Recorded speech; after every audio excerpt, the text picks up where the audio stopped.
to my channel. This is Anastasia here with this week's Teen Mom Recap. We are starting the brand new season of Teen Mom 2, which means no more Teen Mom family reunion and watching these bitches pretend to like each other. They're all gonna start fighting. It's gonna be great. Before I get started, I would love it if you would subscribe to my channel. I post new videos every single week about Teen Mom 2, Teen Mom OG, whatever Teen Mom season is airing at the time. I make the episodes a lot shorter, sweeter, and funnier. If that sounds good to you, go ahead and subscribe. Anyway, let's go ahead and get started with this recap. This season of Teen Mom 2 starts off with Leah and her lies.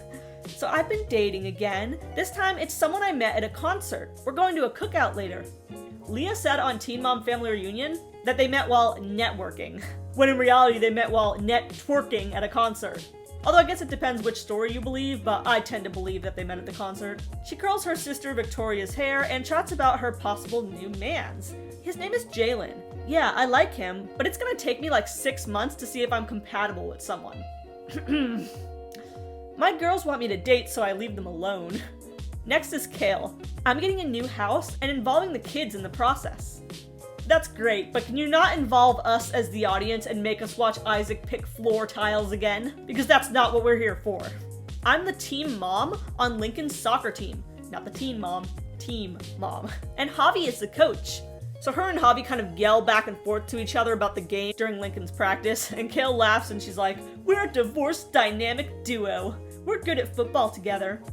Can you imagine your kid being on a sports team led by Javi and Kail? What a nightmare. Jade is working on finding a new hair salon, while Sean is working on how to continue not working. As usual, he parents Chloe poorly. Chloe is trying to grab at their dog, and Sean whines like, "Stop! Stop!" That's how you parent your kid. It literally sounds like, "Ron, stop!" Jade's friend gets Sean an interview at Costco. "It's time to further your life, Sean." "I do, a lot." "Okay, please go to the interview." "Yes, ma'am." A few days later, Jade meets up with her friend Chow, and she tells her, "Well, Sean ain't done shit but play video games the past few weeks."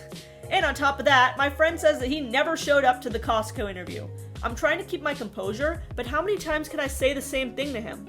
Considering that this was literally the storyline for season 1 of Teen Mom Young and Pregnant, which was filmed in 2017, I don't think it's changing, friend. Later, Jade has a client waiting for her at the hair salon, but she's late because Sean took their only car and hasn't come back.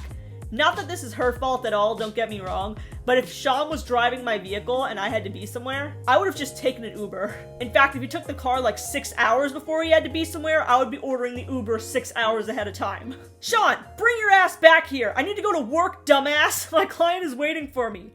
Her producer comes up to her and she says, "He told me he was getting donuts." "What? He told me he was going to McDonald's."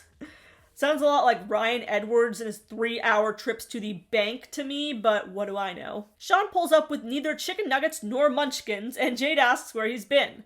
"Don't talk to me like that. In fact, don't even speak to me." "Sean, this is your fault." "No, it's not. You shouldn't have called me to come after you were already late to work." "I told you ahead of time." "You told me that you already told the client that you were running behind." "Yeah, okay. We're having a talk when I get back here." "No, we're not." Man, I wish I had Sean's confidence. 0 contributions to anything at all, but all the entitlement. Ignorance truly is bliss. Next is Briana. "Javi proposed to me." "No, not that one. Face tats, Javi." "I said yes, but we're not planning a wedding yet. Also, I said things about a cast member online, and she served me papers for it. I'm waiting on a lawyer to call me back. Kail is suing me for deformation of character." Deformation. So the definition of deformation is the process of changing in shape or distorting. Briana has definitely went through some shape changing, but it wasn't Kail's fault. Briana is clearly nervous about this defamation lawsuit, but she's like, "Ha ha ha, I don't even care, ha ha ha ha." Nervous ass laughter. Like, haha, I'm in danger. Then she says, "I guess you would call this like white privilege or Karen behavior." No, it's not white privilege. Briana sent Kail a treadmill in the mail. Like, does that mean you hate fat people or you hate white people? So Kail suing Briana is not white privilege, but it is definitely Karen behavior. And let me be clear that in terms of the lawsuit, I'm 100% on Briana's side here. All Briana said that Kail suing her for is that Kail beat Chris's ass, which Kail absolutely did do. And what's great here is that there is a literal police report verifying that Kail beat Chris's ass. Multiple witnesses, a police report. I don't know why Kail was stupid enough to sue her for something that is legally true. Very Janelle level delusional. Very, very stupid. Next is Ashley. While the cameras weren't around, me and Bar got married. It wasn't even a courthouse marriage. My mom signed the documents and we didn't even take any pictures or go to the courthouse. We went to Jack in the Box after we turned in the papers. We decided to do that because our families don't get along and also because of COVID. No. There's something else going on here. You had that big-ass graduation party during COVID, but you couldn't have a wedding? Me and Bar's marriage is rocky. Bar failed out of school, and then he had to serve time in jail for DUI. And my graduation party was ruined because Bar was hating. Bar's like, yeah, I was stagnant for 6 years, whatever. His entire adult life, because he's like 24. It's tiring, Bar. I'm sick of it. But not sick enough to not marry you, I guess. I'm just as tired, if not more. Tired is not a synonym for lazy, Bar. Next is Leah. Leah and Victoria head to the cookout. Victoria says, it's been a long time before you focused on anything, Leah. I think she meant in terms of dating, but damn, unintentional roast. You're gonna have gray vag hair by the time you're dating again. They arrive to the party, and she says hi to Jalen, and she hugs him. And she says hi to his cousins, Juddy and Justin. This is a J family, I see. Jalen chats with the Messer girls. He says, I'm from Charlotte, and I work in Georgia. I do cybersecurity with NASA. It's top secret. Victoria's like, oh, did you ever kill anyone? Oh, I couldn't tell you if I did.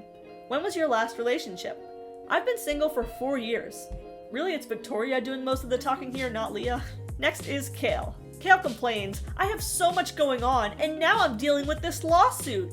Bitch, you filed the frivolous lawsuit! Her producer asks her, is it hard to keep everything together? And of course her producer's the one asking her this because she has no friends left to talk to. I don't know what I would do without chaos. It's not hard, you just do it. So I noticed that you and Javi were flirty AF at that soccer game. Not on my end. I would never date a man with kids.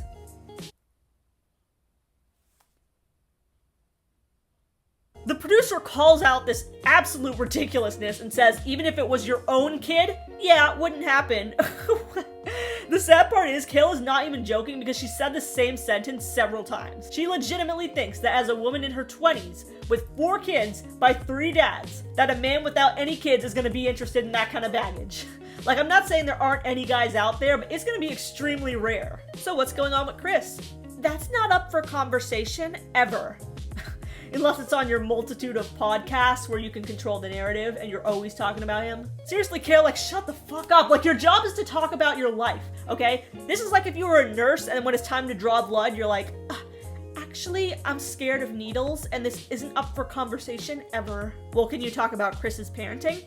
I have Lex and Creed 99% of the time with third-party pass-offs. We don't like to interact. What about Joe?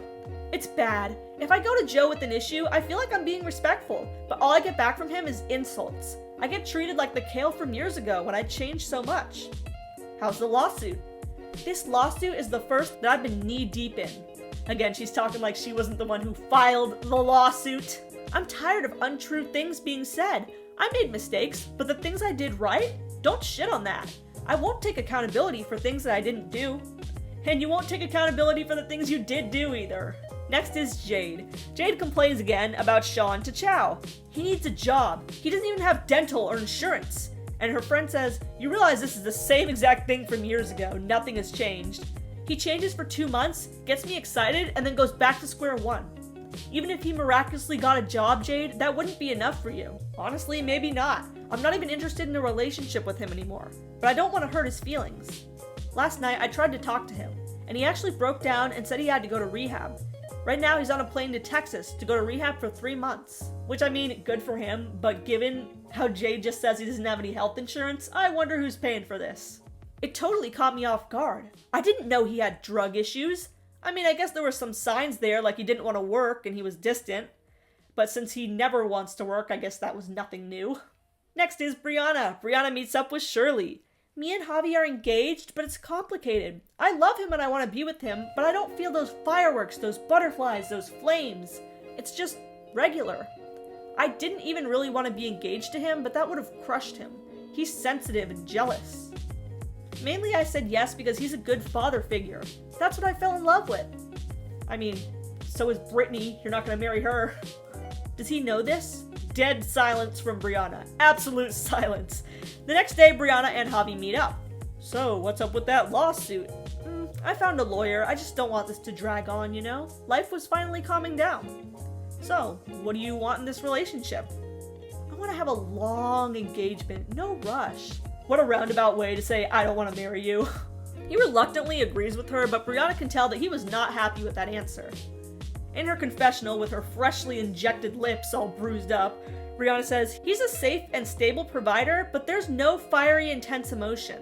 Imagine a dude with face tattoos being your boring, safe choice dude.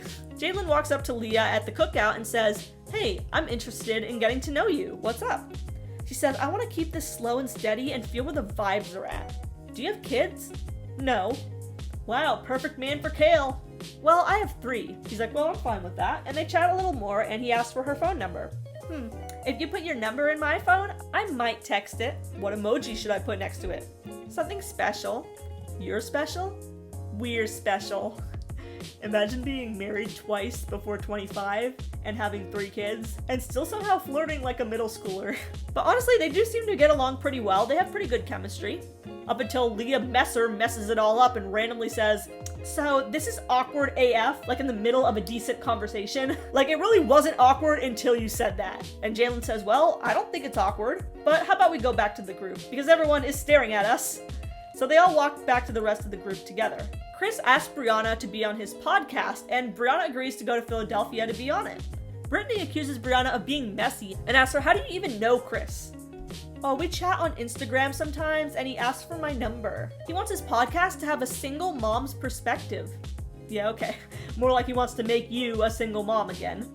Are you trying to get back at Kail? No, but just saying, she did have Devon on her podcast. Plus, I'm bringing Shirley, so it's not even like that. Why don't you just go with Javi? I'm more comfortable with Shirley. You're not comfortable with your own man? Briana looks confused, like this conversation is like a bit too mentally taxing for her. Ashley has dinner with Barb and confronts him. I asked you for things, and you did none of those things. We need to split up. That's the last thing I want. All the stress is on me, financially and mentally. What have you built in this relationship? Resentment? I feel like I'm playing wife here. One of us needs to move out.